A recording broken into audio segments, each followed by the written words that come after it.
Hello friends, today we are going to see a very popular poem, The Retreat by Henry Vaughan. I am Shrinivas Pawar, Assistant Professor of English from Babasaheb Desai College, Patan, Maharashtra. Before going to the poem, we will understand some interesting details about Henry Vaughan. Henry Vaughan was born in 1621 and died in 1695. He was a Welsh poet who wrote in English language. He was also an author, translator, and physician by profession.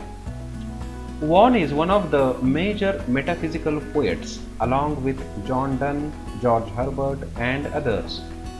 Vaughan's works give importance to one's personal relationship to God. In my previous videos, we have discussed what is metaphysical poetry, and we have also gone through John Donne's poem, The Sun Rising. The present poem of Henry Vaughan, The Retreat, is taken from his famous poetic collection, Silex Scintillans, which appeared in two parts, one in 1650 and other in 1655. The volume contains largely religious poems. The title Silex Scintillans has the meaning as the fiery flint or the flashing stone. Thus the title refers to the stony hardness of poet's heart from which divine steel strikes fire. In the preface to Silex Scintillans, Henry Vaughan gave credit for his spiritual awakening to the poems of the blessed man Mr. George Herbert. The present poem is a 32-line poem rhyming as AA, BB, CC, DD, and so on. Now we will see what is the theme of the poem, The Retreat. As the very title suggests, the theme of the poem is a retreat or withdrawal or back off to the childhood. Thus it is a glorification of childhood. But why does the poet desire to retreat to his childhood? It is because poet wants to get back to his childhood innocence, where he can have the glimpse of God's bright face. Here Vaughan also expresses his nostalgic thought to go back to the heaven from where he has come to the earth. So he desires to a backward movement or retreat, but poet's soul halts, stops, and stumbles on the way of his retreat. This is because the soul is polluted due to the worldly affairs or worldly pleasures. Thus the poem is about the loss of heavenly innocence experienced during childhood and a desire to regain this lost state of angel infancy. Poet realizes finally that it is not possible to go back to the pure innocence and the insights of childhood, and hence he came to the conclusion that death can only retreat him to his childhood days of innocence and can give him the glimpse of God. Let us read first 6 lines out of 32 lines of this poem.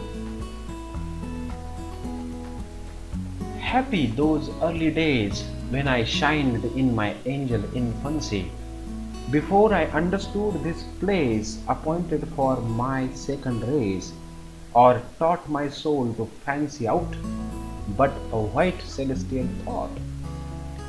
Here the poet wants to escape to the past days or early days which were happy. The days of childhood when he was a younger, purer, and happier human being. The poet seems to lament or mourn for the lost days of youth. He wants to return to his angel infancy, where he was shining due to the heavenly light of God that was visible to him. The childhood days or early days were the time before poet could understand this place, that is, poet now understands this place which is appointed for him and which is his second birth or second realization. Now he knows the world he is living in, and he can see all the dark forces of this world. The poet's soul is taught to fancy a white celestial thought, that is, poet desires to retreat to childhood to have the thought of God. Moving on to the next 8 lines, we read it as,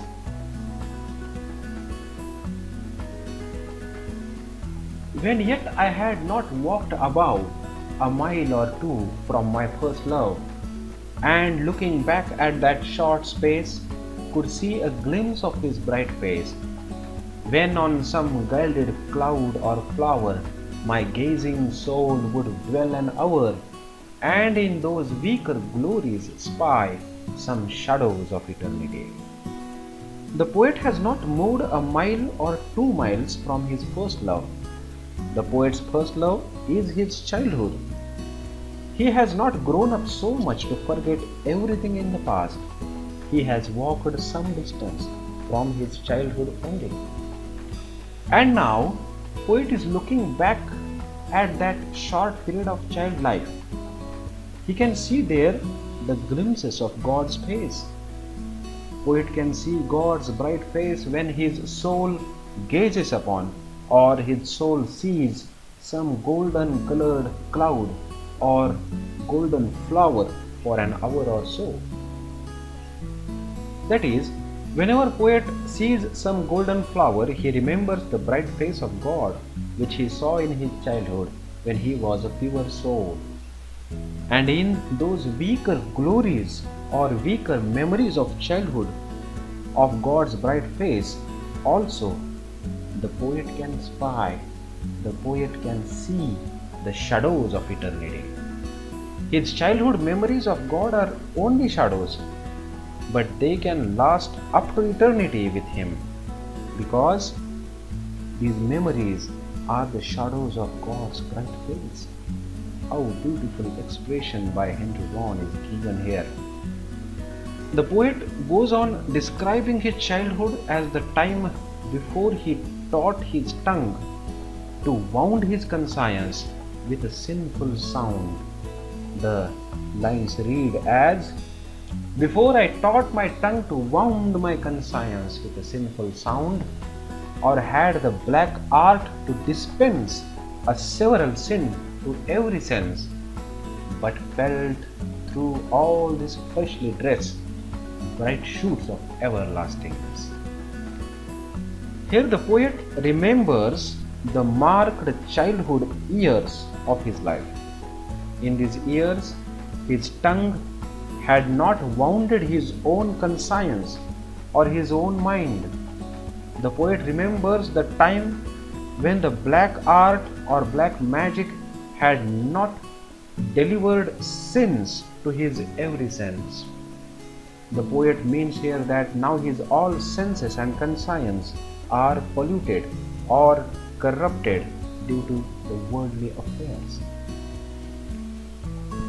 The poet remembers the past, the childhood, which was felt through this fleshly dress, or which was experienced by his physical body or material body.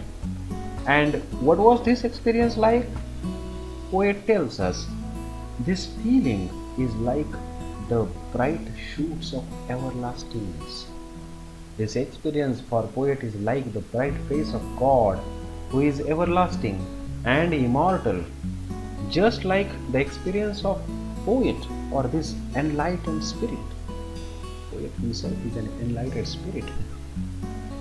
Now poet is eager to visit that place again and says, oh, how I long to travel back and tread again that ancient track, that I might once more reach that plain where first I left my glorious train, from whence the enlightened spirit sees that shady city of palm trees.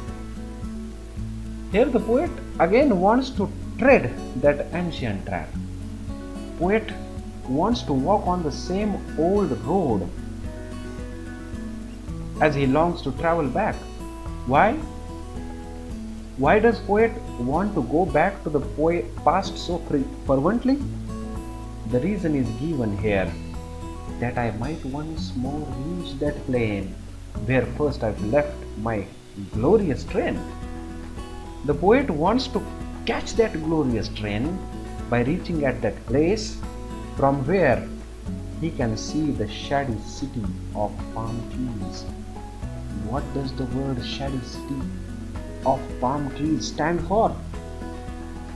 The enlightened spirit wants the city of palm trees, which symbolizes the city of eternal life. Though the city of palm trees is shady or dubious, our poet doesn't mind traveling back to the same. And now suddenly, poet realizes that he cannot travel back into the childhood where he used to have the glimpses of God's bright face. Why? Let us see. But my soul with too much stay is drunk and staggers in the way. Some men a forward motion love, but I by backward steps would move. And when this dust falls to the earth, in that state I came, return. So poet mourns, poet laments, poet expresses his grief.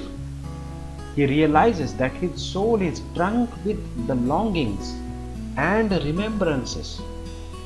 Thus his soul gets stumbled in the way.